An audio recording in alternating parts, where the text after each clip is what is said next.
Sempre gosto de começar com a etimologia, vocês já conhecem esse meu hábito. E a etimologia aqui é em torno de duas palavras: a própria palavra e comunicação. Palavra a gente talvez não entenda, não saiba, porque eu mesma não sabia, a gente não costuma pesquisar a alma das palavras. Palavra vem de parábola, que significa, como nós sabemos, algo que foi contado de uma maneira simbólica, porque a palavra também é símbolo. Parábola, no latim, significava discurso ou fala. Para a língua portuguesa, isso veio através do latim vulgar paraula, que quer dizer fala ou discurso. Né?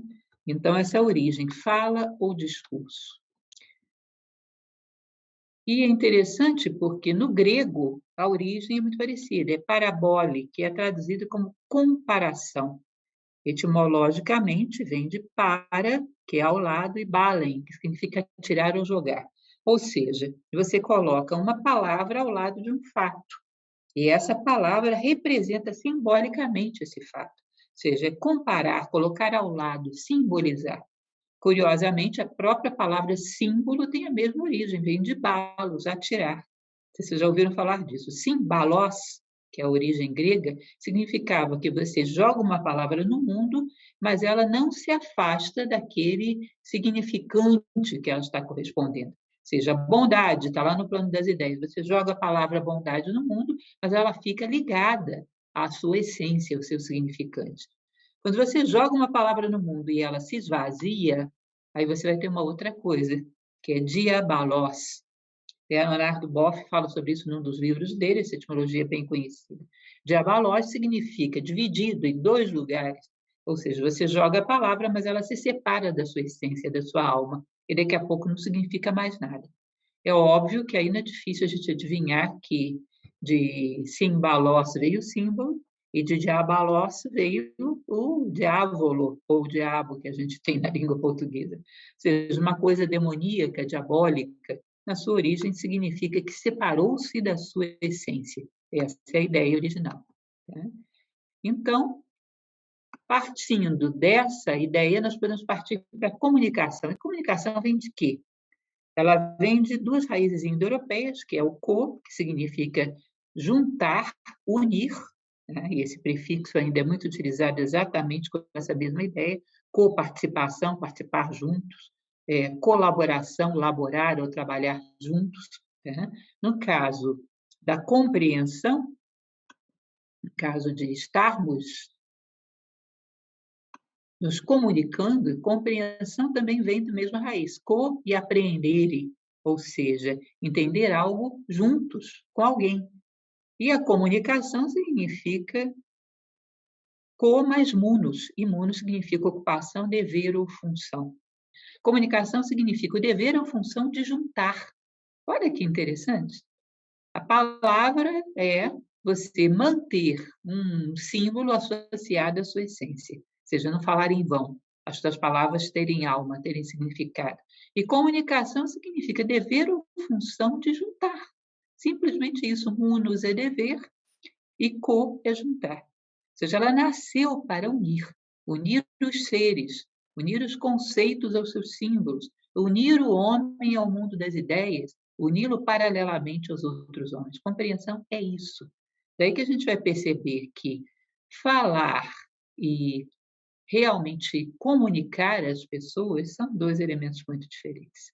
Muito do que a gente fala tem outras finalidades que não comunicação. Muito do que a gente fala, às vezes, é simplesmente para fazer uma propaganda da nossa personalidade, daquilo que somos, sem nenhuma intenção de comunicação. Olha, eu posso provar isso para vocês. Posso mandar para vocês uns 3 textos altamente eruditos, mas escritos em revistas voltadas para o público externo, tá? E não para especialistas, textos que não têm nenhuma intenção de estabelecer uma linha de comunicação, muito pelo contrário, estabelecem uma barreira, mas provam a você que quem escreveu é muito intelectual, tem muito conhecimento do tema, você não entende nada, mas admira aquele que expõe o texto. Ou seja, claramente propagandístico. Leonardo da Vinci, segundo se diz, em um dos seus códex, o Códex Atlântico, dizia que a simplicidade é o maior requinte. Muitas vezes a gente fala com o intuito de complicar, para mostrar o quanto sabemos, ou por uma série de outras intenções, mas que não seja realmente comunicar. Portanto, falar e comunicar não são a mesma coisa. Falar pode ser uma emissão de ruídos para outras finalidades, que não unir, juntar ou colocar na mesma direção os homens. Então, partindo para isso, nós podemos fazer algumas outras reflexões. Por exemplo, a da Bíblia. Num determinado momento, todos sabem, existe. E no início era o Verbo. O que é esse verbo a qual a tradição sagrada se refere?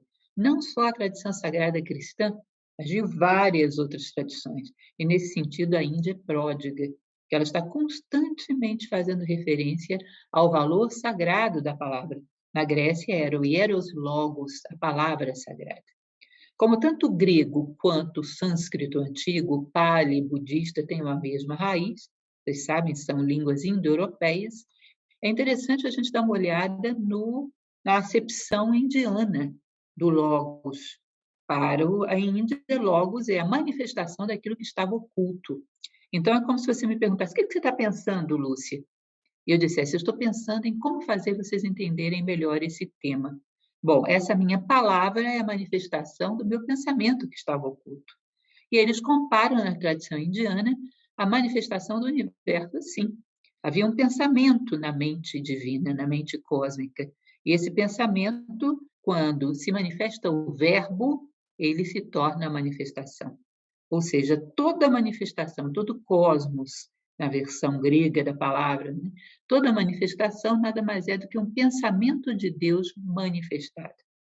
Ou seja, um pensamento de Deus plasmado, concretizado. E se nós sabemos ler bem a manifestação, ela pode nos remeter a esses pensamentos divinos, que era o que Platão chamava de mundo das ideias, que era esse plano mental que, para os indianos, eles chamam da mente divina, ou seja, da mente cósmica, que é mais ou menos a mesma ideia expressa em várias linguagens. Para os egípcios, eles falam muito claramente isso na Tábua de Esmeralda, no Corpus Hermeticum, eles falam do mundo da mente divina, a lei da correspondência, o que há acima, há abaixo, ou seja, na mente divina existem as ideias que viraram corpos, viraram ações, virou tudo isso que a gente vê na manifestação, certo? Então, o princípio da vibração, que faz parte do mundo egípcio, diz: nada está parado, tudo se move, tudo vibra. E isso é o segredo da palavra. Uma palavra é vibração. Imaginem vocês que uma pessoa virou uma chave de uma motocicleta e você ouve aquele barulhinho do motor. Começa pam, some, né? Não some. Sai do nosso espectro auditivo, mas aquela vibração continua ressoando. E algum ser, sei lá, um aparelho que esteja preparado para isso pode captá-lo. Ou seja, esse universo vibracional, segundo essa tradição egípcia do Caibalion, do Corpus Hermeticum, da Tábua de Esmeralda, eles diziam o seguinte, que todos os seres que estão no mundo manifestado vibram. A vibração vai desde os corpos mais densos, por exemplo, uma pedra, aí vai sutilizando, vai passando para corpos mais móveis, como, por exemplo, uma planta, e vai subindo, vai passando pelo mundo animal, chega até a vibração humana. E dentro da humanidade há diferentes níveis de vibração. Então, essa tradição diz que se você quiser saber quem é um ser humano, você precisaria saber em que grau ele vibra, que aí você teria aquilo que eles chamam de nome interno. E se vocês estão entendendo o que eles querem dizer aí. Se eu souber diante de que você vibra, eu sei quem você é. Isso é o teu nome interno.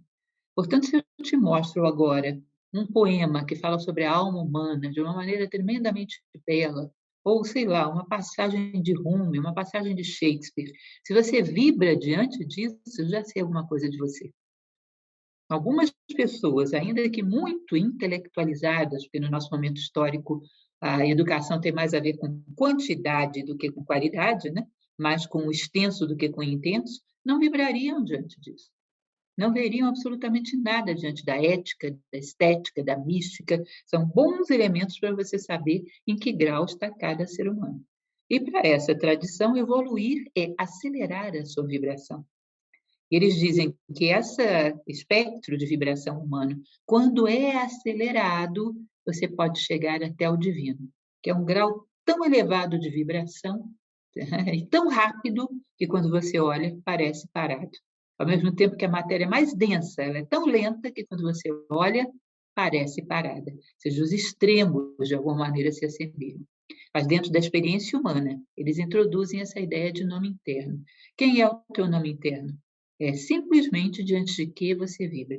É o teu grau de vibração. E evoluir seria sutilizar essa tua vibração, para perceber coisas mais sutis, mais elevadas, mais nobres. Dizem que, por exemplo, a sensibilidade à dor, isso eu estou falando em nome de uma tradição, que é o Egito, nesse caso específico, que é uma das coisas que eu mais gosto de estudar. Quem não conhece, lá no YouTube da Nova Acrópole, tem uma bela palestra sobre a Tábua de Esmeralda. Se tiverem tempo, assistam. Foram anos da minha vida pesquisando sobre isso. E eles falam uma coisa muito interessante. A sensibilidade à dor é um dos elementos onde mais se revela a vibração do ser humano. Não a sua própria dor, a dor da humanidade, a dor do outro.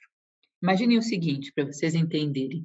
Diante da sociedade atual, quando eu digo para você, uma pessoa tal é o primeiro lugar da revista Forbes em termos de fortuna, a sociedade inteira sentiria inveja dessa pessoa. Mas, de repente, você assistindo um vídeo dessa pessoa falando num TEDx, em alguma coisa desse tipo, você percebe, pela maneira como se comunica, pelo rictus facial, que é uma pessoa tremendamente infeliz. E percebe o drama dessa pessoa, porque a sociedade diz que para ser feliz ela só precisa ter mais. E ela já tem o máximo que se pode ter. E ainda assim não é feliz e não sabe mais onde procurar. E a angústia existencial de alguém que, de repente, está dentro de um abismo, diante de um abismo, porque já não sabe mais para onde correr e não encontrou felicidade nenhuma. Só pessoas que têm uma compreensão da dor no nível muito sutil sentiriam compaixão de um homem que está nos primeiros lugares da revista Forbes. Percebe isso? Alguém que está sofrendo a dor física no meio da rua, é muito comum que todos nós sintamos compaixão por essa pessoa. Mas alguém que tem tudo aquilo que a sociedade considera como suficiente para ser feliz e vive numa crise existencial profunda, num drama pessoal profundo e já não sabe mais onde buscar a felicidade, poucos têm essa sutileza de sentir compaixão de alguém assim. Quando chegam a isso é um nível de vibração. Como eu falei para vocês, então, a ética, porque isso é uma vibração ética, a estética, a mística, não no sentido da mística religiosa, mas no sentido de perceber sentido, perceber coerência em tudo aquilo que você vê, ser capaz de compreender as mensagens da natureza, tudo isso, o desenvolvimento da percepção nesses setores é um sinal de vibração mais sutil. Agora, vejam que curioso, porque o nosso processo educacional hoje, ele desenvolve, como já falamos, o aspecto quantitativo. Ele não acelera uma pessoa nesse gradiente. Alguém que tem X anos de educação, número alto de escolaridade, com pós, em tudo que você possa imaginar, não necessariamente é uma pessoa que tem uma boa percepção da beleza de caráter, da beleza de uma pessoa que é coerente, da beleza da honestidade, da beleza de uma obra de arte requintada. Não necessariamente tem essa percepção, às vezes é absolutamente insensível diante disso. Ou de um ato qualquer de mística, de dedicação, de entrega, de altruísmo de alguém, também não é sensível a isso. Eu sempre conto uma história nas minhas palestras, talvez alguns de vocês conheçam, de um executivo em Brasília, época de Natal, ele andava estressado, porque toda a preocupação que existe nessa época, no pré-pandemia, né? Um nível de vendas muito alto, mas também um nível de problemas muito alto. Ele parou num sinaleiro aqui em Brasília, ali no eixo monumental, e veio um garoto com uma caixinha de sapato lhe pedir uma doação. E ele, com uma má vontade tremenda, ele olha de lado, vê que é um menininho de uns 8 anos, no máximo, com uma caixinha de sapato e uma manga dentro. Ele diz: "Ah, meu filho, eu não tenho nada para te dar, aliás, não tem nem para mim, eu estou passando fome". E esse menino arregala os olhos, olha para ele e diz: "Moço, não, o senhor está passando fome? Não, o senhor não vai ficar passando fome. Toma aqui essa manga Eu peguei ali no chão, eu também estou com fome, mas eu ajudo o senhor, Deus me ajuda. Com fome eu não vou deixar o senhor ficar. Toma aqui essa manga. E o homem virou para ele, vou omitir o nome da pessoa por uma questão de respeito, que ela pede, né, que não seja citado, olhou para ele e ficou em estado de choque, porque a criança não estava ironizando, era uma criança muito pequena para isso, estava sendo absolutamente sincera. E ele teve que pegar aquela manga. E ele narra que ele andou 2 quarteirões e teve que estacionar o seu carro para chorar. Ele diz: "Aquela criança foi um juiz muito severo". E a partir daí a sua vida se tornou absolutamente outra. Sabe o que é um empresário que começa a se dedicar ao ramo social, dá uma alavancada violenta na sua vida e jamais foi o mesmo. Isso foi um ato místico, de bondade profunda. Mística está associada à bondade, à entrega, à fraternidade. E ele diz: "Minha vida jamais voltou a ser a mesma". Agora, eu não acredito que qualquer pessoa teria a percepção que ele teve da grandeza desse ato. Alguns achariam talvez muito engraçado e curioso daquela criança. Talvez até desprezassem a oferta dela. Então, percebam, essa questão que é tão presente na tradição oriental, aqui eu falo de Egito, mas a tradição oral da Índia, por exemplo, é pródiga em percepções desse tipo. O que é o teu nome interno? É onde está a tua vibração. O que é evoluir? É depurar a tua vibração. E as palavras são vibração. E às vezes, através da maneira como uma pessoa se expressa, você pode perceber não o intelectualismo e a quantidade de informações dela, mas o esmero, o cuidado em querer transmitir, em querer doar algo que ela possui dentro dela e que adquiriu com duro esforço.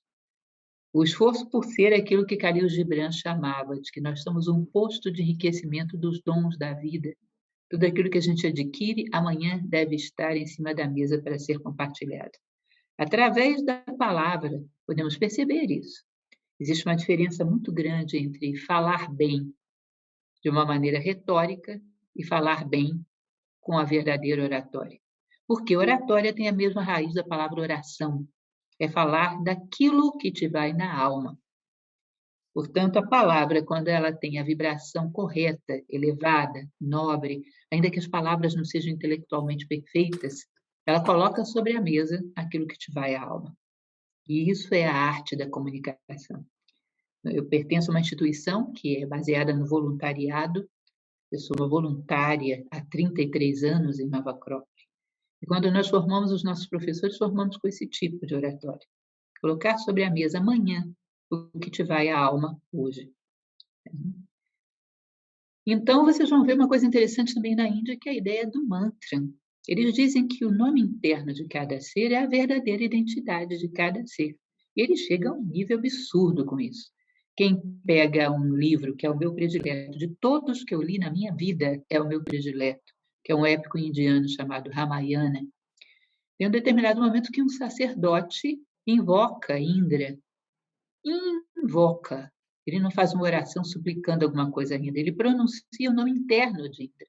Ele diz que quando você pronuncia o nome interno de um ser, é como se você pegasse no seu braço e puxasse para você. Ele não tem alternativa a não ser estar aqui.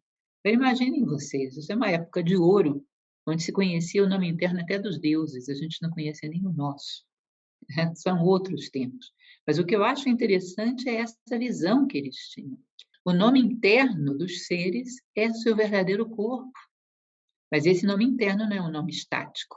Você pode ir cada vez mais acelerando a sua vibração, chegando mais próximo dessa percepção da essência das coisas e da tua própria essência. Isso é o poder da palavra, e isso gera carisma. Gente, eu tenho um curso sobre isso, que ele já está com quantas horas? 24 horas de extensão. Só falando sobre coisas desse tipo. Isso tem uma quantidade de desdobramentos. Eu acho esse filme um dos filmes que expressa com mais propriedade esse tema. Muito, muito requintado nos seus detalhes. Simples, mas muito requintado. Interessante que também a Índia, não sei se vocês já ouviram falar da lei do karma, que é a lei de causa e efeito em todas as coisas que fazemos, pensamos e sentimos. Eles dizem que as palavras pronunciadas, elas não se perdem. É como você jogar uma pedrinha na água, elas provocam ondas, elas repercutem, às vezes, quando nós não estamos mais aqui. Existe uma frase que diz que uma ideia mal concebida mata mais do que uma arma de fogo, porque aquele que a concebeu já morreu, às vezes, há séculos, e ela continua matando os sonhos das pessoas. E eu conheço alguns pensadores que fizeram isso com a humanidade, de várias áreas. Né? E as ideias se expressam por palavras. Então, uma palavra, uma ideia errada, mas expressa de uma maneira contundente, ou seja, retórica, bem trabalhada, era isso que os sofistas faziam na Grécia, ela pode repercutir matando sonhos, matando ideais por gerações. Os indianos dizem a palavra gera karma. Eu acredito neles. Bem ou mal pronunciada, ela gera um eco que vai muito adiante da mera vida física daquele que a emitiu. E há que ter consciência do valor das nossas palavras.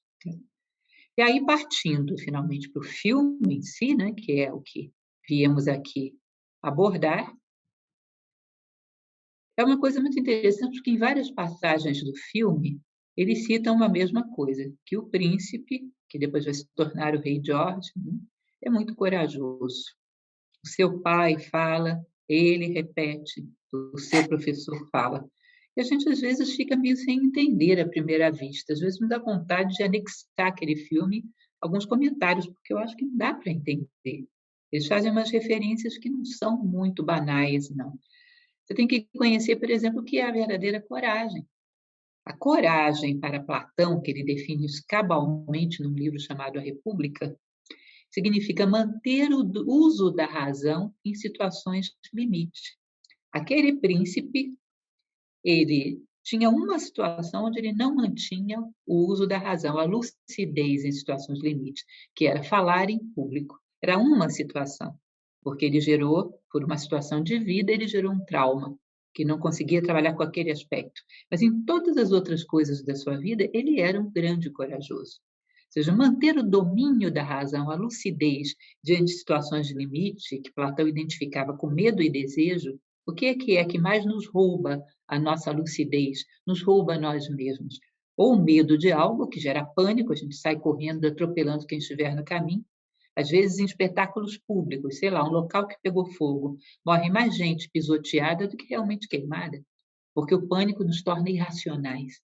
E o pânico é não saber se manter lúcido diante do medo. Então, às vezes, diante do medo ou diante do desejo, que se nós não temos autocontrole também saímos pisoteando todo mundo para alcançá-lo, nós nos comportamos como covardes. E o covarde é exatamente aquele que deixa a consciência animal se sobrepor à humana e, em situações limite, se comporta feito um bicho, arrastado ou pela dor ou pelo prazer. Diante da dor e do prazer, ele não sabe manter o dever. E você percebe que aquele príncipe era um ser que em tudo na sua vida ele se mantinha fiel ao seu dever.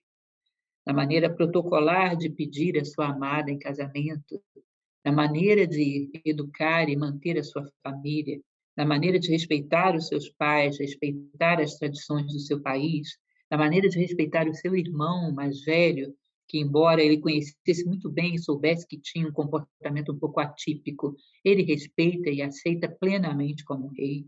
E aí é uma coisa muito interessante para vocês perceberem, que é a questão da investidura. Hoje existe uma polêmica enorme sobre isso e vou dizer para vocês, é um absurdo essa polêmica, porque a gente não entende os princípios do que é uma investidura. Existe essa polêmica por conta de Príncipe Harry e Meghan Markle, né, que dividem o mundo nessa fofocada insensata e sem fim. O fato é que uma investidura significa, dentro daquilo que se chama uma monarquia clássica, um monarca e a sua família, eles não têm, como uma monarquia parlamentar como a inglesa, não têm o poder político, mas eles são símbolos. Eles ocupam o imaginário coletivo, representando um ser que investe o espírito da Inglaterra. Eles vestem a Inglaterra, ou seja, a rainha, o rei e a sua família mais próxima são a Inglaterra. No caso da monarquia inglesa, né? Eles determinam o que o imaginário coletivo espera do inglês. Então, é um símbolo do orgulho nacional, dos brios, da identidade de um povo. No Egito Antigo, se vocês forem ver, o faraó ele investia, ele encarava essa investidura de uma forma tal que a maneira dele caminhar era protocolar, a maneira de deitar-se à noite para dormir era protocolar. Ele tinha um compromisso que era adotado no seu momento de investidura, numa câmara nupcial, onde ele se casava com o Egito. Ele tinha um compromisso de, em todos os momentos que ele pudesse ser visto por qualquer mortal ou por qualquer ser divino, ele fosse o Egito. E faziam isso com um espírito de sacrifício enorme, é o sacro ofício, é o ofício sagrado de ser, para que outros sejam através do teu exemplo. Porque a mente humana se ilustra pelo exemplo, se ilumina pelo exemplo. Então, quem conhece um pouco, gostando ou não da Inglaterra e das suas tradições, quem conhece um pouco da história da Rainha Elizabeth, por exemplo, o sacrifício pessoal dela foi enorme, enorme desde o início, em todos os sentidos, em relação ao seu esposo, em relação à sua irmã, abriu mão de coisas pessoais o tempo todo para investir uma ideia da rainha sóbria, equilibrada, simples, despojada nos seus hábitos, sem excesso de luxo, com um comportamento equilibrado, alguém para quem os ingleses podiam olhar e dizer: aí existe alguém digno.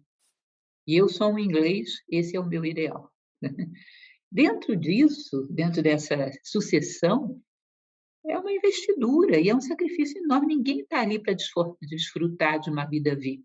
Está ali para um sacrifício constante de uma vida inteira, de paixões, de apetites, de uma liberdade pessoal para encarnar algo de que aquele povo precisa, porque isso é a função. Hoje nós vivemos gerações que já não entendem mais isso, querem liberdade pessoal e caprichos e não sei o que mais. Bom, não é para estar ali. Realmente o caso é renunciar. Mas renunciar e sair para viver a sua vida em paz, respeitando aqueles que não renunciaram. Sem querer julgar um caso específico pelos padrões da vida comum, porque isso é um absurdo. E vejam bem, isso não se trata só da nobreza inglesa. Eu admiro muito a Rainha Elizabeth, porque quem conhece um pouco da biografia dela sabe a vida extremamente sacrificada e as coisas que teve que engolir, que não foram poucas, para representar esse personagem no imaginário coletivo. Agora, a nossa vida está cheia de investiduras. Quando você resolve ser um pai, uma mãe, isso é uma investidura. Você já não pode ter hábitos muito vulgares e grosseiros e diante de um filho, de uma filha, quem você deseja o melhor. Você sabe que os hábitos humanos são formados por repetição e que isso ecoa na vida dessa criança para a vida inteira. Muitos dos nossos hábitos são adquiridos exatamente nessa primeira infância. Portanto, faço um sacro ofício de ser para que outros sejam através de mim. Para o meu filho, para a minha filha, para os meus alunos, se sou um professor, para as pessoas que eu lidero, se sou líder de uma equipe. A vida está cheia de investiduras. Um filho também é uma investidura. Você encarna todas as esperanças do teu pai, da tua mãe, de, em primeiríssimo lugar, que você seja um ser digno. O maior presente que pode dar a eles é fazer com que eles fiquem tranquilos. Eu sou um ser digno. Um pai e uma mãe verdadeiros não querem mais do que isso, não querem determinar o teu futuro, mas querem se certificar de que foram capazes de passar para você aquilo que é o dever deles, dignidade. Em qualquer situação que a vida nos dê, um posto onde somos referência para outras pessoas, isso é uma investidura e exige sacrifício. Numa dessas muitas viagens e palestras que eu fazia no pré-pandemia, continuo fazendo, mas agora à distância, me convidaram num determinado órgão para fazer uma palestra para juízes recém-empossados. E quando eu cheguei, havia acontecido uma palestra antes da minha, eu cheguei e peguei o final da palestra anterior. Era o seguinte: um conjunto de jovens recém-aprovados, e eles protestavam veementemente contra a lei orgânica da magistratura nacional, que não permite, por exemplo, que um juiz apareça embriagado ou com trajes mínimos. E eles diziam: eu sou jovem, eu quero ter uma vida como de outra pessoa qualquer, eu tenho esse direito. E a vontade que me deu foi de entrar ali na palestra da outra pessoa e dizer: escolheram a investidura errada. Imagina você numa cidade de 20 mil habitantes, um juiz é um rei, ele representa a justiça. Você não tem direito de fazer isso com 20.000 pessoas. Se você não queria fazer esse sacro ofício, escolheu mal a profissão.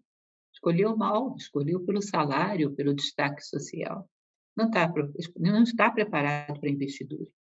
Nós sabemos as consequências de um pai e de uma mãe que não estão preparados para a investidura da paternidade, ou de um professor ou de um líder. A sociedade está cheio de consequências, de pessoas quebradas, porque aquele que as conduzia não estava preparado para o sacro ofício de assumir a sua investidura. Esse era um príncipe corajoso. Ele estava preparado para assumir a sua investidura.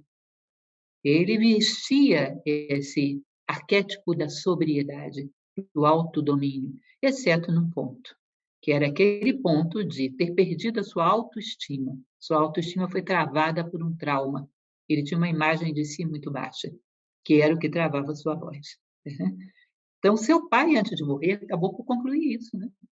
Ele é o mais corajoso de todos. Então, existe, inclusive, uma figura muito interessante na mitologia egípcia, se vocês quiserem procurar depois. É um gênio, não era bem um deus, era um gênio meio maligno, que era Bes, B-E-S. Bes era um gênio zombeteiro, era aquele que entrava exatamente no momento que o homem estava construindo suas convicções. Começava a gerar aquelas formas mentais. Você não é nada disso, quem é você?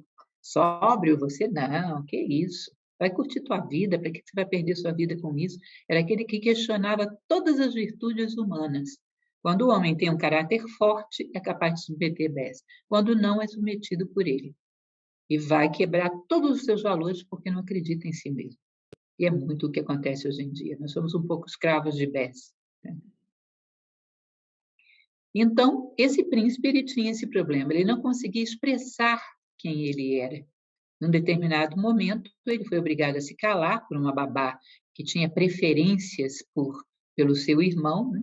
Então, como ele não consegue se expressar, os outros não veem e nem valorizam o que ele era. Consequentemente, ele também não se vê nem se valoriza.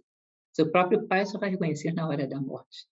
Tá? Então, no plano mental, nós vamos ver que isso é a primeira coisa que o professor dele mostrou para ele, que ele não tinha problema nenhum. Os outros médicos, os outros doutores faziam treinos como se ele tivesse um problema na voz, na articulação da voz, um problema que seria próprio de um fonoaudiólogo. E aquele senhor percebe que o que ele tinha estava totalmente no plano mental e faz aquela experiência da gravação, que é maravilhosa. Simplesmente, quando ele não se ouve, ele consegue libertar a sua voz para fazer o que ela tem que fazer. Quando ele se ouve, ele força a sua voz a mostrar o pior dele, porque ele acredita ser o pior. O seu trauma trava a sua voz. Não era um problema da voz. Ele não tinha nenhuma gagueira que fosse um problema físico.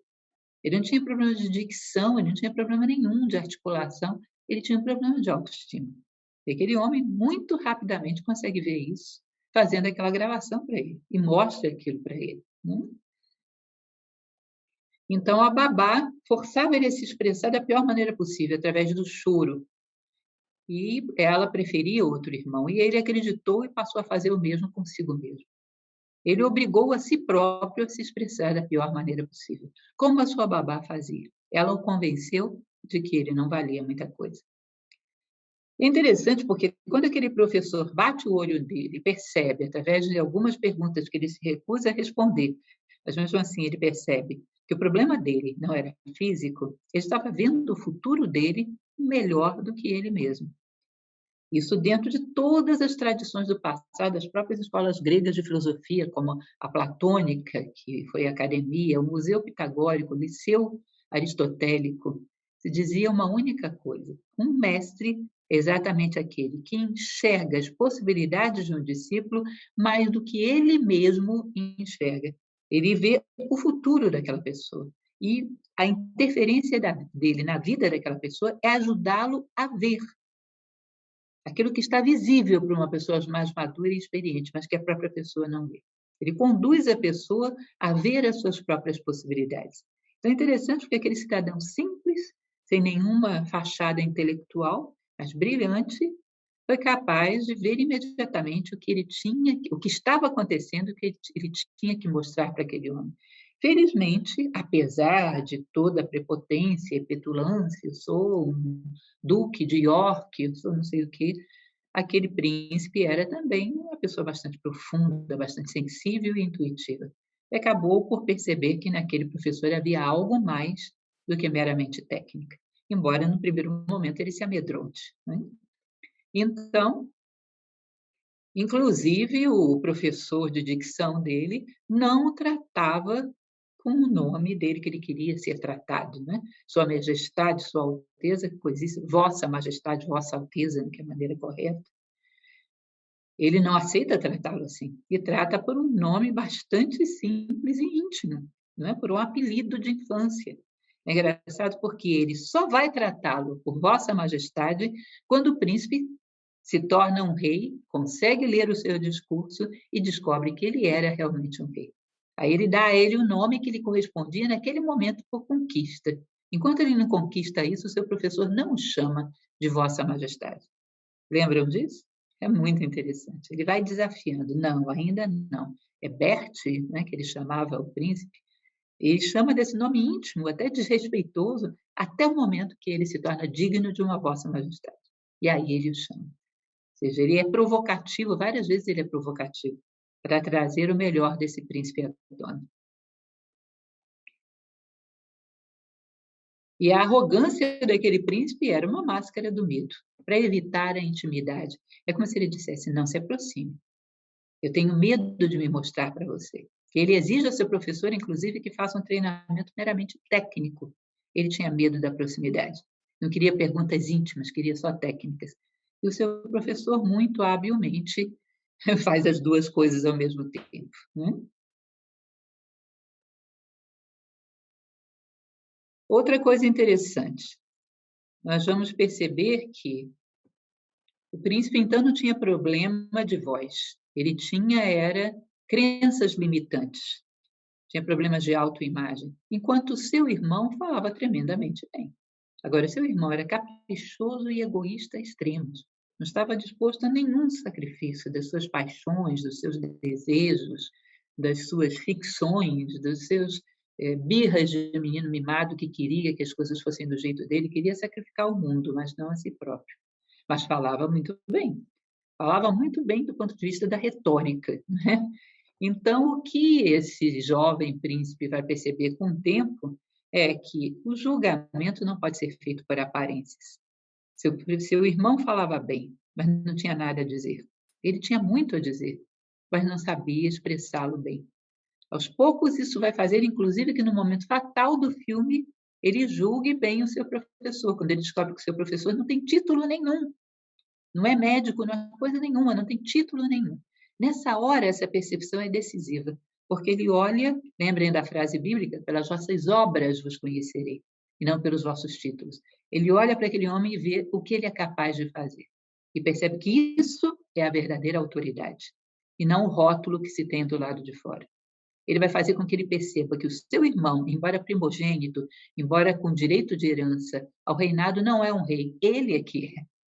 Essa capacidade que ele vai percebendo de ver que o que se externa tem que ser coerente com aquilo que se tem como essência.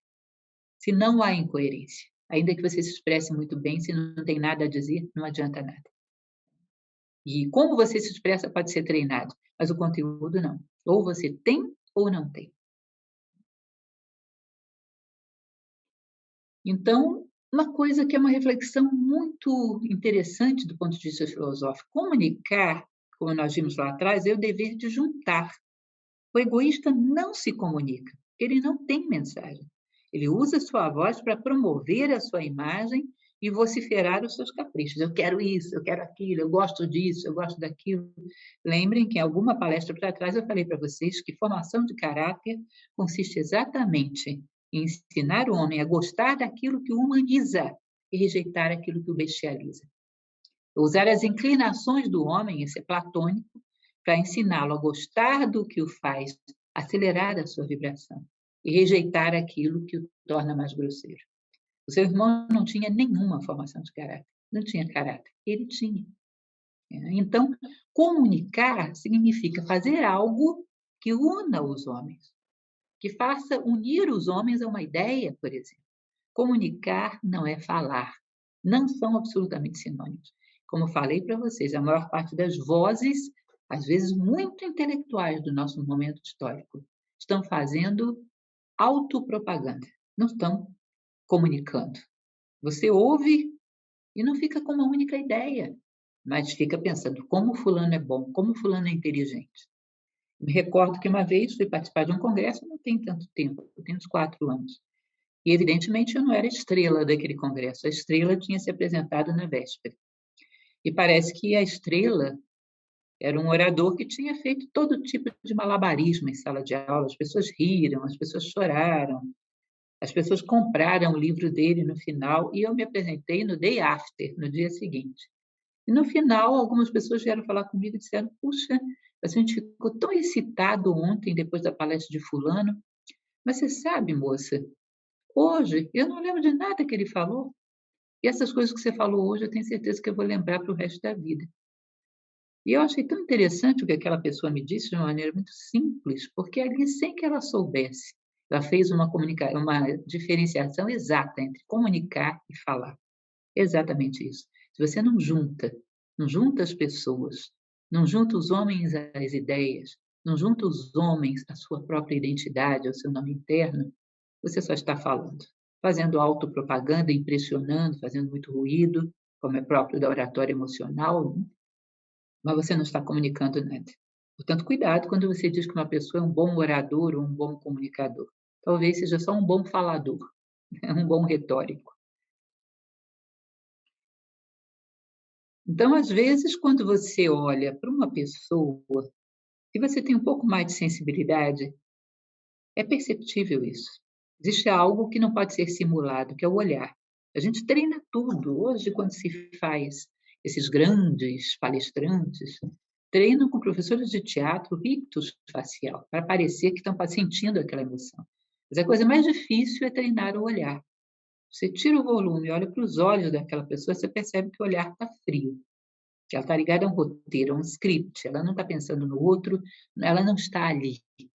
Corpo e mente juntos, como dizia Carl Jung. Isso não está acontecendo. A mente dela está ali presa a um propósito, a um roteiro, ela não está com as pessoas.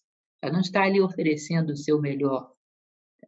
Existe uma máxima muito interessante que a gente passa dentro do nosso colégio de professores de Nova Acrópole, que até já falei um pouco sobre ela, que é: aprendi hoje, vivenciei, experimentei, percebi esse ensinamento como válido, amanhã estará em cima da mesa para compartilhar.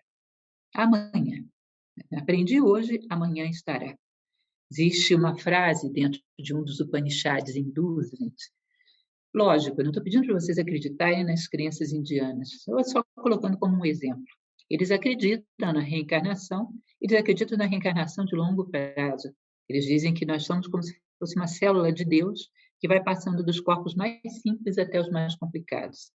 Então, eles dizem, por exemplo, uma planta é uma célula de Deus dentro de um corpo muito rudimentar, um animal, um ser humano, como se a gente fosse passando por tudo isso.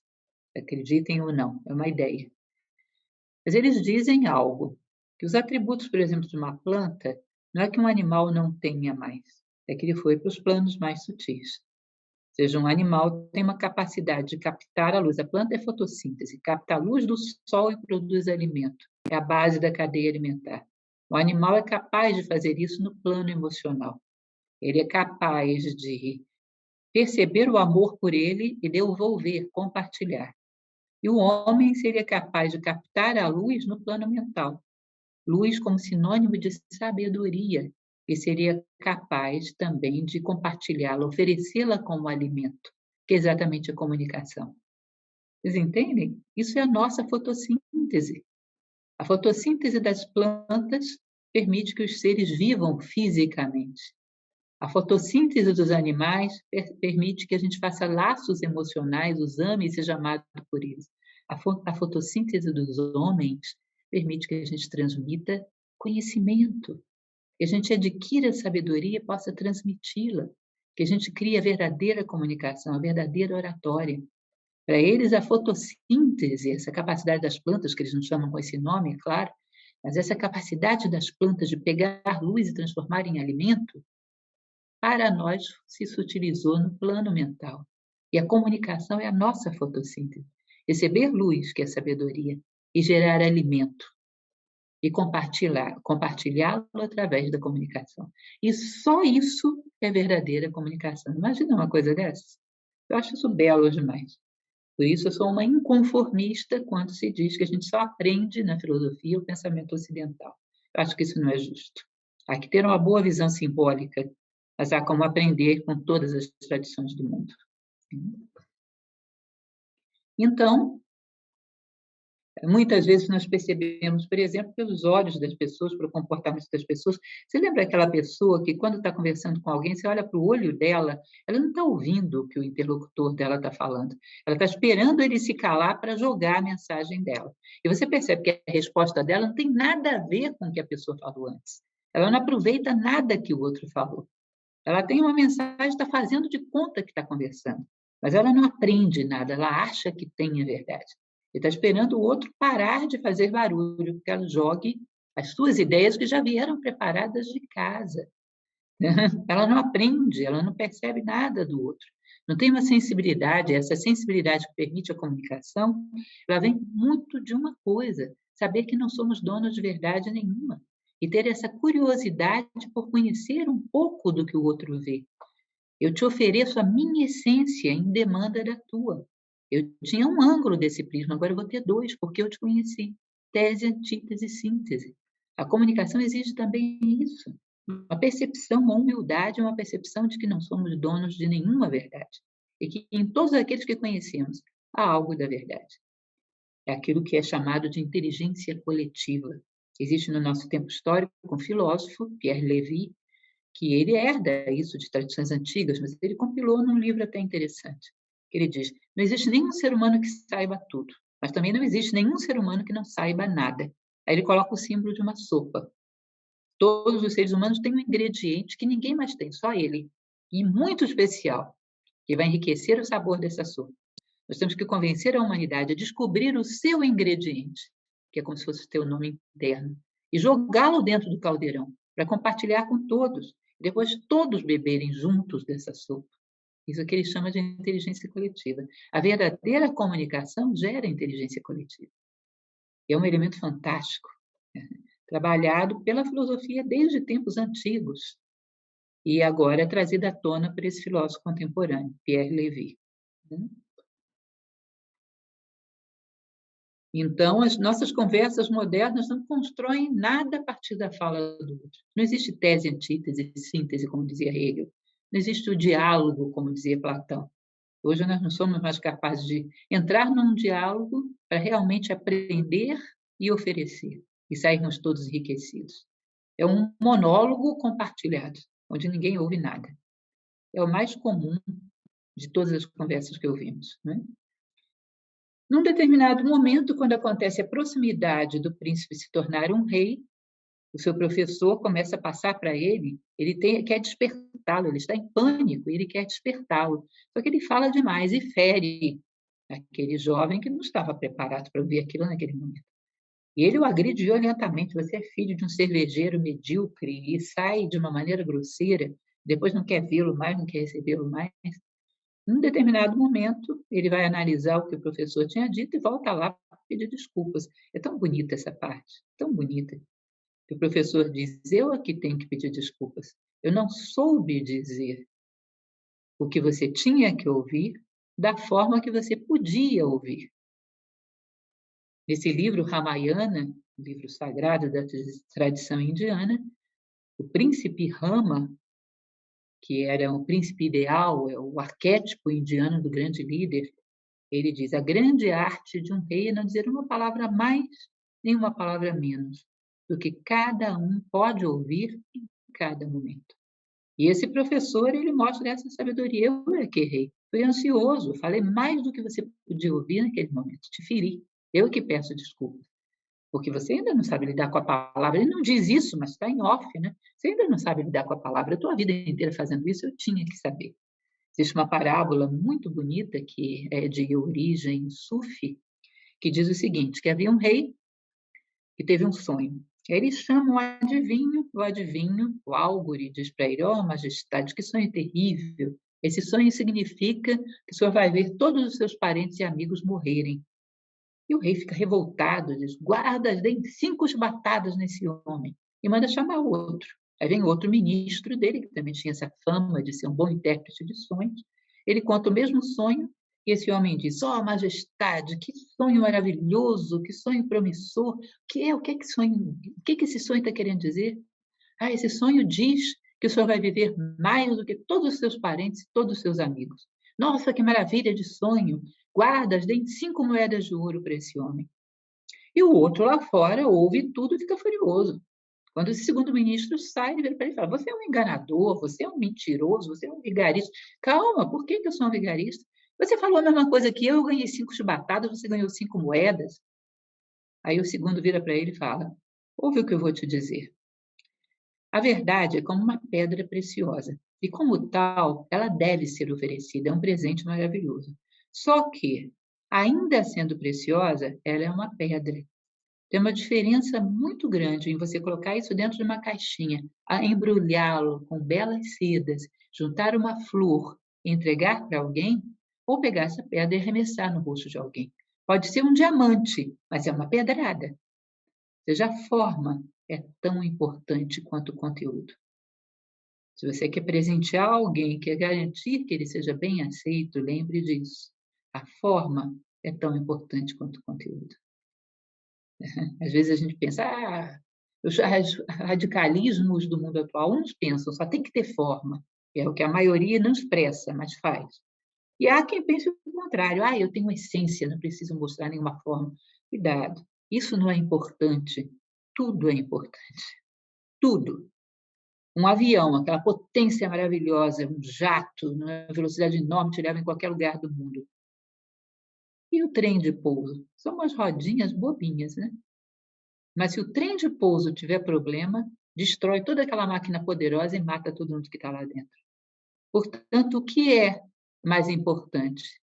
Aquele motor a jato ou o trem de pouso? Tudo é importante.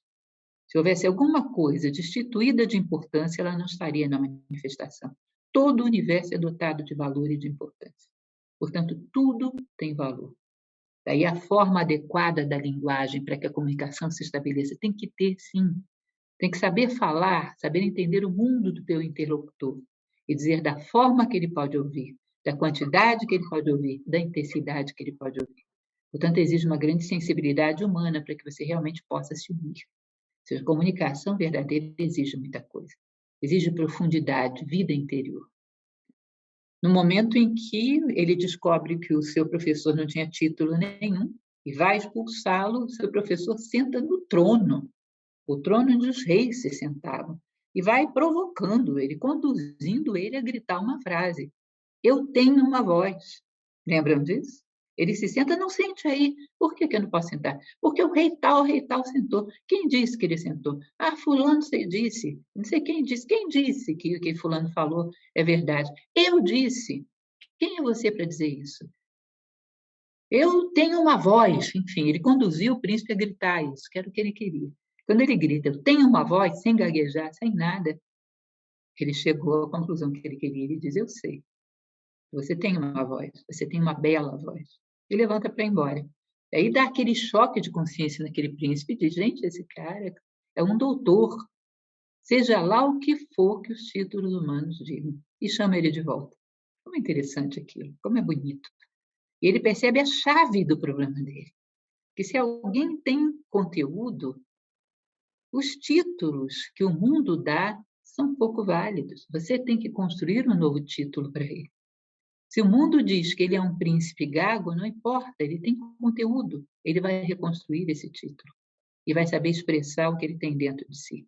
Ele passa a acreditar mais em si próprio, independente dos rótulos que ele recebe desde criança, independente dos títulos que dão a ele, ao irmão dele, a quem quer que seja.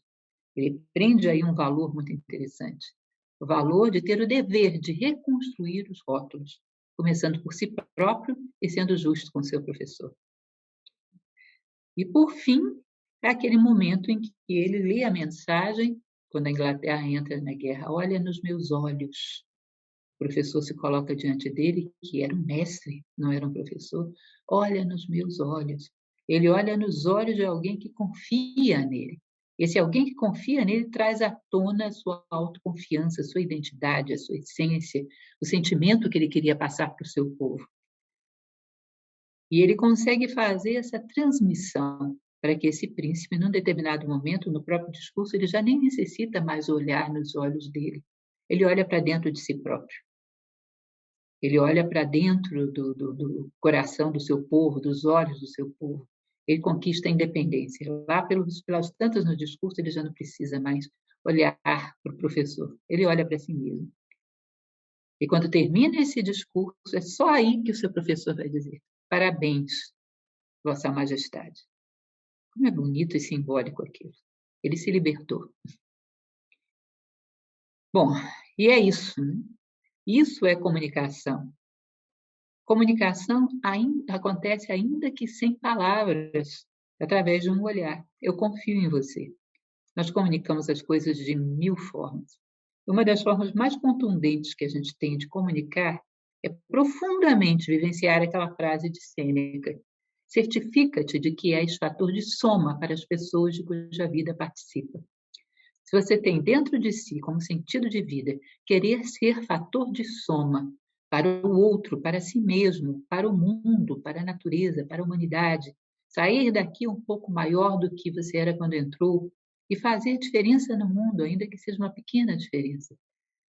Se você é isso, você comunica isso e transmite uma grande confiança às pessoas que estão à tua volta.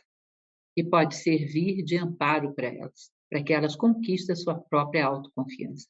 Isso também é uma forma, ser é uma forma de comunicar também. Aquilo que você é, irradia pelo mundo. Por muito que você queira encobri-lo com uma máscara, aquilo que somos, irradia. Somos mais intuitivos do que imaginamos.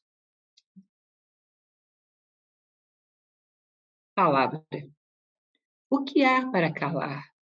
O que há para ser dito? O que há, enfim, de fugaz e ilusório ou de autêntico e infinito? O que espera de nós quem nos deu voz? Palavra é ritmo, é canção. Expressa o que se processa do que é vivido. Palavra se reduz à vibração. Marca e evoca sintonia entre a voz e o coração. Palavra veraz traz à vida a essência adormecida em cada imagem invocada. Ao constituir som ou ruído, a palavra porta a vida, a palavra porta a morte, ou a palavra porta o nada. O que espera de nós quem nos deu voz?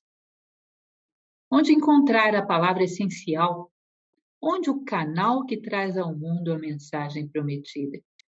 Este tardar é razão da maior fome, tardar de um nome que traga em si a identidade e a missão a ser cumprida. Essa é a fome que nos leva a questionar ardentemente, mas sempre um questionar mudo em palavras, vazio somente, lacuna escura da palavra a ser ouvida. E a cada passo indaga a voz do universo, em ânsia, em cânticos, em preces e em versos. O que espera de nós quem nos deu vida? E é isso. Eu espero que essas palavras simples possam ser úteis, estar sendo úteis para vocês.